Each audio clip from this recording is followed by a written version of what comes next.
មេរៀនទី16បិតានៃសេចក្តីជំនឿផ្នែកខសួស្តីសូមស្វាគមន៍ថ្នាក់សិក្សាព្រះគម្ពីរប្រចាំថ្ងៃកម្មវិធីនេះគឺមានការចាក់ផ្សាយជារៀងរាល់ថ្ងៃចាប់តាំងពីថ្ងៃច័ន្ទរហូតដល់ថ្ងៃសុក្រកម្មវិធីនេះលោកអ្នកនាងនឹងឮតាមវិទ្យុហើយថែមទាំងមានសៀវភៅសម្រាប់សិក្សាដោយឥតគិតថ្លៃទៀតផងសូមរងចាំស្ដាប់នៅការចាក់ផ្សាយនេះនៅក្រោយបញ្ចប់នៃការចាក់ផ្សាយនេះនឹងមានលេខទូរស័ព្ទនិងអាសយដ្ឋានដែលលោកអ្នកនាងអាចនឹងទំនាក់ទំនងដើម្បីអាចទទួលយកសៀវភៅសម្រាប់សិក្សាដោយឥតគិតថ្លៃនោះបានសូមរងចាំស្ដាប់នៃការចាក់ផ្សាយនេះដូចតទៅអ្នកសិក្សាព្រះគម្ពីរប្រចាំថ្ងៃរបស់យើងកំពុងសិក្សាអំពីបិតានៃសេចក្តីជំនឿនៅក្នុងគម្ពីរលោកុបាទព្រះគម្ពីរសញ្ញាចាស់ពេលយើងអានដំណើររឿងរបស់អាប់រ៉ាហាំយើងឃើញនិយមន័យនៃសេចក្តីជំនឿក្នុងអាសនាដែលអាប់រ៉ាហាំបានសង់ឡើងអាសនាដំបូងគឺឆ្លើយតប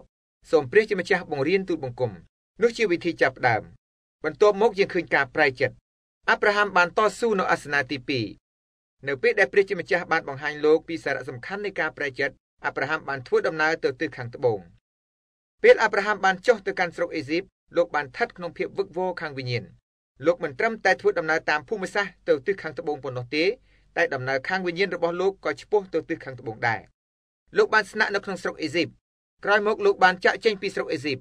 លោកបានត្រឡប់មកពីស្រុកអេស៊ីបទៅកាន់អាសនាទី2របស់លោកហើយបានអំពាវនាវដល់ព្រះនាមព្រះអម្ចាស់ជាលើកទី2បន្ទាប់មកលោកបានជួបជាមួយនឹងឡុតពេលដែលអាប់រ៉ាហាំបានចាក់ចេញពីផ្ទះសម្បែងរបស់លោកព្រះជាម្ចាស់បានប្រាប់ឲ្យលោកចាក់ចេញពីឪពុកលោកមិនអាចធ្វើដូច្នោះបានឪពុករបស់លោកបានស្លាប់ទីបំផុតការនោះជំរុញឲ្យលោកចាក់ចេញព្រះជាម្ចាស់បានប្រាប់ឲ្យលោកចាក់ចេញពីញាតិសន្តានទាំងអស់ប៉ុន្តែលោកបាននាំលុតជាក្មួយទៅជាមួយ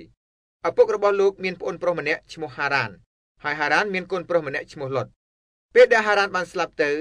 អាប់រ៉ាហាំបានយកឡុតមកចិញ្ចឹមប្រហែលជាអាប់រ៉ាហាំពិតជាស្រឡាញ់ក្មួយប្រុសរបស់លោកមែនទែនឬលោកអាចគិតថាក្មួយប្រុសនេះជាចម្លើយរបស់ព្រះជាម្ចាស់ទៅនឹងសេចក្តីសន្យារបស់ទ្រង់ប្រហែលជាលោកកំពុងគិតថាច្បាស់ជាព្រះម្ចាស់ទ្រង់មានបន្ទូលអំពីរឿងក្មួយរបស់ខ្ញុំហើយព្រោះក្មួយរបស់ខ្ញុំកំពុងតែនៅក្នុងផ្ទះរបស់ខ្ញុំស្រាប់អាចជាក្មួយរបស់ខ្ញុំនេះដែលជាអ្នកស្នងមរតកអំពីគ្រួសារខ្ញុំទោះជាយ៉ាងណាអាប់រ៉ាហាំមិនអាចចាក់ចេញពីលុតបានឡើយលោកគួរតែចាក់ចេញតែលោកមិនបានចាក់ចេញបន្ទាប់ពីលោកបានប្រឈមមុខជាមួយនឹងការប្រែចិត្តលោកបានហៅលុតមកនិយាយថាលុតយើងត្រូវចែកផ្លូវគ្នាចូលឯងបែកពីអញចុះព្រោះអញត្រូវបែកពីឯងហើយព្រះគម្ពីរចែងថាលុតបានធ្វើដំណើរទៅទិសខាងកើតឆ្ពោះទៅទីក្រុងអៃហើយបានតាំងទីលំនៅនៅក្រុងសូដុមនិងកុមារ៉ាអាប់រ៉ាហាំបានធ្វើដំណើរទៅទិសខាងលិចហើយបានសង់អាសនៈទី3របស់លោកនៅកន្លែងមួយហៅថាហេប្រុនមកដល់ទៀតហើយខ្ញុំគិតថាន័យនៃពាក្យហេប្រុននេះវិសេសគ្មានអ្វីប្រៀបពាក្យថាហេប្រុននៅក្នុងភាសាព្រឺមានន័យថាការបដូរចិត្តគំនិតគ្នាពេលដែលអាប់រ៉ាហាំបានសង់អាសនៈទី3គឺក្រោយពេលដែលលោកបានសង់អាសនៈនៃការប្រែចិត្តលោកបាននិយាយទៅកាន់ព្រះជាម្ចាស់ថាព្រះជាម្ចាស់ទូលបង្គំចង់ស្គាល់ព្រះអង្គក្នុងបទគម្ពីរមនុស្សទាំងអស់បានស្រែកហ៊ោយ៉ាងកងរំពងថាខ្ញុំអាចស្គាល់ទ្រង់បានហើយពួកគេបានស្រែកយ៉ាងអស់ពីចិត្តថាខ្ញុំអាចស្គាល់ព្រះអង្គបានហើយពួកគេកាន់តែស្គាល់ព្រះជាម្ចាស់យ៉ាងណាពួកគេក៏កាន់តែចង់ស្គាល់ព្រះអង្គថែមទៀតនោះជាអ្វីដែលអាប់រ៉ាហាំបាននិយាយនៅអាសនៈទី3ដែលថាព្រះអង្គម្ចាស់អើយទូលបង្គំចង់ស្គាល់ព្រះអង្គខ្ញុំហៅការនេះថាអាសនៈនៃការទំនាក់ទំនងអាប់រ៉ាហាំបានសង់អាសនៈទី3ដំបូងនៅក្នុងជំពូក12និងជំពូក13នៅក្នុងជំពូក2ដំបូងនៃដំណើររឿងអាប់រ៉ាហាំលោកបានសង់អាសនៈចំនួន3លោកមិនបានសង់អាសនៈណាទៀតទេបន្ទាប់ពីលោកបានសង់អាសនៈនៃការទំនាក់ទំនងរួចមករហូតទល់នឹងជំពូក22តើមានអ្វីកើតឡើងបន្ទាប់ពីលោកបានសង់អាសនៈទី3តើមានអ្វីកើតឡើងនៅចន្លោះអាសនៈទី3និងអាសនៈទី4នៅពេលដែលលោកនិយាយថាព្រះជាម្ចាស់អើយទូលបង្គំចង់ស្គាល់ព្រះអង្គខ្ញុំគិតថាអ្វីដែលព្រះជាម្ចាស់មានបន្ទូលមកកាន់លោកគឺអាប់រ៉ាហាំបើឯងចង់មានទំនាក់ទំនងជាមួយអញចង់ឲ្យឯងស្គាល់ពីការមួយបើអញជាអ្វីមួយគឺអញជាគ្រប់ទាំងអស់ព្រោះថាដល់ពេលដែលឯងឃើញថាអញជាគ្រប់ទាំងអស់នោះឯងមិនមើលមកអញថាជាអ្វីមួយទៀតឡើយបើលោកអ្នកពិតជាចង់ស្គាល់ព្រះជាម្ចាស់មែនព្រះជាម្ចាស់ចង់មានទីកន្លែងមួយដ៏ត្រឹមត្រូវនៅក្នុងជីវិតរបស់លោកអ្នកមនុស្សផ្សេងទៀតបានស្ថិតក្នុងជីវិតរបស់អាប់រ៉ាហាំឧទាហរណ៍ដូចជាលុតគឺជារូបភាពនៃមនុស្សដែលយើងបានដាក់ក្នុងជីវិតរបស់យើងដែលព្រះជាម្ចាស់មិនចង់ឲ្យមានដោយសារយើងដាក់នរណាម្នាក់នៅក្នុងជីវិតរបស់យើងដែលព្រះជាម្ចាស់មិនចង់ឲ្យមាននឹងបណ្ដាលឲ្យមានការអំពុលការឈឺក្បាលនិងទុក្ខព្រួយជាច្រើនដែលមានរូបភាពលុតជាគំរូក្នុងគម្ពីរលោកុបាទជំពូក16ដោយគំនិតរបស់សារ៉ាជាប្រពន្ធ អាប់រ៉ាហាំមានកូនប្រុសមួយជាមួយនឹងស្រីបម្រើនៃភរិយារបស់លោកជាសាសអេស៊ីបលោកបានស្ដាប់តាមភរិយារបស់លោកស្ដាប់ទៅដូចជារឿងរបស់អាដាមដែរយើងបានធ្លាក់ចូលទៅក្នុងបញ្ហាជាច្រើនពេលដែលអាដាមបានស្ដាប់តាមប្រពន្ធរបស់លោកហើយយើងធ្លាក់ក្នុងបញ្ហាជាច្រើនពេលអាប់រ៉ាហាំស្ដាប់តាមប្រពន្ធរបស់លោកហើយមានកូនប្រុសមួយតាមរយៈស្ត្រីសាសអេស៊ីបដែលជាអ្នកបម្រើនៃភរិយារបស់លោកឈ្មោះហាកាកូននោះឈ្មោះអ៊ីស្ម៉ាអែលនឹងគ្មានវិបត្តិកាត់ឡើងនៅមជ្ឈិមបូព៌ាសប្តាហ៍នេះឡើយបើសិនជាអាប់រ៉ាហាំមិនបានស្ដាប់តាមភរិយារបស់លោកនោះតែលោកពិតជាបានស្ដាប់តាមភរិយារបស់លោកហើយលោកបានមានកូនប្រុសម្នាក់នេះគឺអ៊ីស្ម៉ាអែលជាឪពុកនៃជនជាតិអារ៉ាប់ពេលនេះជនជាតិអារ៉ាប់និងជនជាតិយូដានៅក្នុងទឹកដីបរិសុទ្ធនេះជាបញ្ហារបស់យើងបើអាប់រ៉ាហាំមិនបានក្លាយជាឪពុករបស់អ៊ីស្ម៉ាអែលទេនោះក៏គ្មានជនជាតិអារ៉ាប់សពថ្ងៃនេះដែរខ្ញុំគិតថាអ៊ីស្ម៉ាអែលជាការចង្អុលបង្ហាញពីអ្វីមួយសត្រូវធំជាងគេនៃការដ៏វិសេសបំផុតគឺការល្អមានន័យថាខ្មាំងសត្រូវដ៏ធំបំផុតនៃគម្រោងការដ៏វិសេសលើសលន់របស់ព្រះជាម្ចាស់សម្រាប់ជីវិតលោកអ្នកគឺការមួយល្អដើម្បីនឹងទាញលោកអ្នកឲ្យឃ្លាតចេញពីបំណងព្រះハរតីរបស់ព្រះជាម្ចាស់សម្រាប់ជីវិតលោកអ្នកនោះសាតាំងមិនដែលលបួងលោកអ្នកឲ្យទៅប្លន់ធនាគារឡើយបើព្រះជាម្ចាស់ចង់ឲ្យលោកអ្នកក្លាយជាគ្រូពេទ្យបេសកជនអរិយសាតាំងវាមិនលបួងលោកអ្នកឲ្យទៅប្លន់ធនាគារដូច្នោះទេវានឹងនិយាយថាលោកដឹងទេយើងត្រូវការគ្រូពេទ្យល្អនៅទីនេះហេតុអ្វីបានជាលោកមិនធ្វើគ្រូពេទ្យនៅទីនេះព្រោះនៅទីនេះជាទីក្រុងដ៏ធំស្អាតហើយងាយស្រួលសម្រាប់លោកសូមលោកនៅធ្វើការជាមួយយើងនៅទីនេះចុះមែនហើយនេះជាការល្អទេតើប៉ុន្តែបើព្រះជាម្ចាស់ចង់ឲ្យលោកអ្នកធ្វើជាវិជ្ជបណ្ឌិតបេសកជននៅតាមតំបន់ដាច់ស្រយាល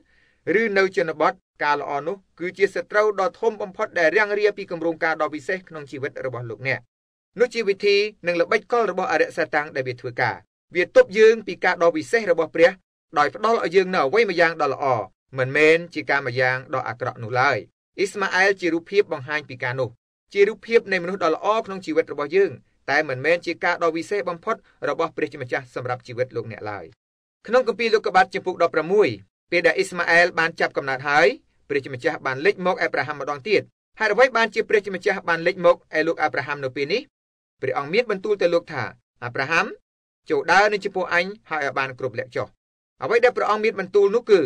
អាប់រ៉ាហាំផែនការរបស់អញគឺឯងនឹងជាឪពុករបស់កូនតាមរយៈសារ៉ាមិនមែនហាកាទេខ្ញុំជឿថាសារ៉ាតំណាងឲ្យបញ្ហាមួយបែបទៀតក្នុងភាពទំនាក់ទំនងរបស់អាប់រ៉ាហាំអាសនាទី3អាសនានៃភាពទំនាក់ទំនងតាក់ទិនជាមួយនឹងភាពទំនាក់ទំនងបន្ទាត់បញ្ឈរនិងភាពទំនាក់ទំនងបន្ទាត់ផ្ដេកបន្ទាត់ទាំងពីរនេះមិនអាចនឹងញែកចេញពីគ្នាបានឡើយដើម្បីនឹងស្គាល់ព្រះជាម្ចាស់ត្រូវមានកន្លែងដ៏ត្រឹមត្រូវរបស់ព្រះអង្គក្នុងគ្រប់ភាពទំនាក់ទំនងទាំងអស់របស់អាប់រ៉ាហាំព្រះជាម្ចាស់ត្រូវមានបន្ទូលទៅកាន់អាប់រ៉ាហាំអំពីលុតហើយឲ្យលុតចាកចេញពីភរិយារបស់លោកព្រះអង្គត្រូវធ្វើឲ្យអ៊ីស្ម៉ាអែលចាកចេញពីភរិយារបស់លោកទីបំផុតព្រះអង្គបានលេចមកឲ្យអាប់រ៉ាហាំហើយមានបន្ទូលឲ្យលោកបញ្ជូនអ៊ីស្ម៉ាអែលចាកចេញម្ដងមួយព្រះជាម្ចាស់បានដកយកមនុស្សទាំងនេះចេញជាមនុស្សដែលកំពុងប្រកួតប្រជែងយកកន្លែងទី1នៅក្នុងជីវិតរបស់អាប់រ៉ាហាំសារ៉ាជាបញ្ហាខុសប្លែកមួយបែបសារ៉ាជារូបភាពនៃមនុស្សទាំងនោះដែលព្រះជាម្ចាស់បានដាក់នៅក្នុងជីវិតរបស់យើងហើយយើងប្រកែកមិនព្រមទទួលស្គាល់គេតើមានបុរសប៉ុន្មានអ្នកដែលយកប្រពន្ធដោយឥតបានគិតនោះតើមានប្រពន្ធប៉ុន្មានអ្នកដែលយកប្តីដោយមិនបានគិតតើមានបុរសប៉ុន្មានអ្នកដែលចំណាយពេលវេលាទាំងអស់របស់គេគិតថាអូបើខ្ញុំមានប្រពន្ធល្អក្រាន់បើជាងនេះឬបើខ្ញុំបាននាងនោះជាប្រពន្ធវិញនោះខ្ញុំលូតលាស់ខាងវិញ្ញាណអស់ទោះហើយឬថាតើមានស្ត្រីប៉ុន្មានអ្នកគិតថាបើខ្ញុំមានបុរសនោះជាប្តីវិញនោះខ្ញុំពិតជាបរិសុទ្ធហើយឬបើខ្ញុំបានរៀបការជាមួយបុរសម្នាក់ដូចជាលោក Billy Graham វិញនោះស្ត្រីបែបនេះមិនដែលទទួលស្គាល់ថាប្តីរបស់គេជាមនុស្សដែលព្រះជាម្ចាស់បានប្រទានឲ្យគេសោះភរិយារបស់លោកគឺជាស្ត្រីដែលព្រះជាម្ចាស់បានប្រទានឲ្យលោកអ្នកហើយផែនការរបស់ព្រះជាម្ចាស់សម្រាប់ជីវិតលោកអ្នកគឺគិតទាំងប្តីទាំងប្រពន្ធរបស់លោកអ្នកហើយព្រះជាម្ចាស់បានលេចមកឲ្យអាប់រ៉ាហាំ2ដងអំពីសារ៉ាព្រះអង្គបានលេចមកឲ្យអាប់រ៉ាហាំហើយមានបន្ទូលថាអាប់រ៉ាហាំកូនរបស់ឯងនឹងកើតចេញពីសារ៉ាអញនឹងបំផ្លាស់បំប្រែឈ្មោះរបស់នាងដែរអញនឹងបដូរឈ្មោះរបស់នាងពីសារ៉ាយមកជាសារ៉ាវិញតាមន័យពាក្យដំបូងមានន័យថាចូលចិត្តរករឿងហេតុមនុស្សដែលចូលចិត្តតែរករឿងគឺជាមនុស្សដែលជំទាស់គ្រប់ទាំងអស់មិនថាជារឿងអ្វីដែលលោកអ្នកនិយាយគេតែងតែប្រឆាំងគេតែងតបតជានិច្ចឬប្រឆាំងជំទាស់ជានិច្ចស្ដេចសាឡូមោនមានបន្ទូលថាស្ត្រីដែលចេះតែរករឿងដូចជាទឹកដែលស្រក់ចុះតក់ជានិច្ចគឺតក់សារ៉ាជាស្ត្រីដែលចេះតែរករឿងហើយអាប់រ៉ាហាំបានរស់នៅជាមួយនឹងនាងអស់រយៈពេលយ៉ាងយូរព្រះជាម្ចាស់បានលេចមកឲ្យលោកហើយមានបន្ទូលថាអញនឹងបដូរឈ្មោះរបស់នាងទៅជាម្ចាស់ក្សត្រី នាងនឹងក្លាយទៅជាម្ដាយនៃប្រជាជាតិជាច្រើនដូចគ្នានឹងឯងដែលនឹងក្លាយជាឪពុកនៃប្រជាជាតិជាច្រើនដែរហើយស្ដេចនឹងកើតចេញពីនាងគម្ពីរចែងថាអាប់រ៉ាហាំបានផ្ដួលខ្លួនក្រាបចុះដល់ដីទាំងអស់សំណើចហើយលាន់មាត់ទីបំផុតលោកជឿថាផែនការរបស់ព្រះអាចរួមបញ្ចូលទាំងលោកដែរហើយលោកអាចជឿបានថាព្រះជាម្ចាស់អាចសម្រេចអ្វីមួយយ៉ាងតាមជីវិតរបស់លោកតែលោកមិនបានជឿថាផែនការនោះរាប់បញ្ចូលទាំងសារ៉ាជាភរិយារបស់លោកទេចូលកត់សម្គាល់មើលចុះថាតើគាត់មានគម្រោងការផ្លាស់ប្ដូរប៉ុន្មានដងលុតជាមនុស្សដែលលោកបានគិតថានឹងបន្តមរតកឲ្យលោកសារ៉ានឹងមិនដែលជាសំខាន់ទេប្រសិនជាលុតបានទទួលមរតកនៅជំពូក15លោកបានពោលទៅកាន់អ្នកបម្រើម្នាក់ដែលរស់នៅក្នុងផ្ទះរបស់លោកហើយលោកមានបំណងឲ្យអ្នកបម្រើនោះធ្វើជាអ្នកស្នងមរតកហើយបន្ទាប់មកច្បាស់មែនទែនគឺអ៊ីស្ម៉ាអែលលោករំលងសារ៉ារាល់ពេលតែព្រះជាម្ចាស់បានបញ្ជាក់ប្រាប់លោកថាអ្នកនោះនឹងកើតចេញពីសារ៉ាពេលដែលលោកបានប្រាប់ដំណឹងនេះទៅដល់សារ៉ាក៏អស់សំណើចទីបំផុតកូនប្រុសម្នាក់ត្រូវបានប្រសូតដល់អាប់រ៉ាហាំនិងសារ៉ាពេលដែលអាប់រ៉ាហាំមានអាយុ100ឆ្នាំហើយសារ៉ាមានអាយុ90ឆ្នាំព្រះអង្គម្ចាស់មានបន្ទូលឲ្យពួកគេហៅកូននេះថាអ៊ីសាដែលភាសាហេប្រឺមានន័យថាសំណើចព្រះជាម្ចាស់មិនចង់ឲ្យវីរជននៃជំនឿទាំងនេះភ្លេចថាពួកគេបានសើចចំអកព្រះអង្គពេលដែលព្រះអង្គមានបន្ទូលទៅកាន់គេអំពីអ្វីដែលទ្រង់នឹងសម្រេចក្នុងជីវិតរបស់គេចូលស្រមៃមើលរាល់ពេលដែលសារ៉ាបានហៅកូនឲ្យមកញ៉ាំបាយជាមួយនាងច្បាស់ជានិយាយថាកូនសំណើចមកញ៉ាំបាយរាល់ពេលដែលសារ៉ាបានហៅអ៊ីសាពាក្យនេះបានរំលឹកនាងថានាងបានសើចចំអកដល់ព្រះហើយអាប់រ៉ាហាំដែលជាវីរជនជំនឿក៏បានសើចចំអកទ្រង់ដែរ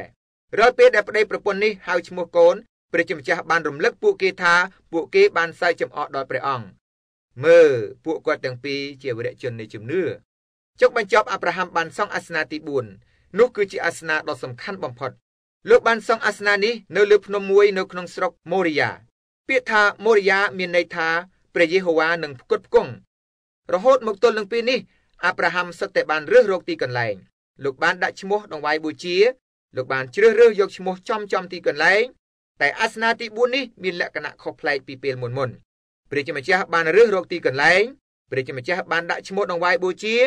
លោកអ្នកដឹងទេតើព្រះជាម្ចាស់បានទាមទារអ្វីសម្រាប់ជាដង្វាយបូជានៅអាសនៈទី4គឺអេសាព្រះអង្គបានទាមទារក្មេងនោះមិនត្រឹមតែជាកូនរបស់អាប់រ៉ាហាំនិងសារ៉ាក្នុងវ័យចាស់របស់ពួកលោកប៉ុណ្ណោះទេប៉ុន្តែជាការរងចាំទម្រាំបានសម្រេចសេចក្តីជំនឿរបស់ពួកលោកអស់រយៈពេល25ឆ្នាំ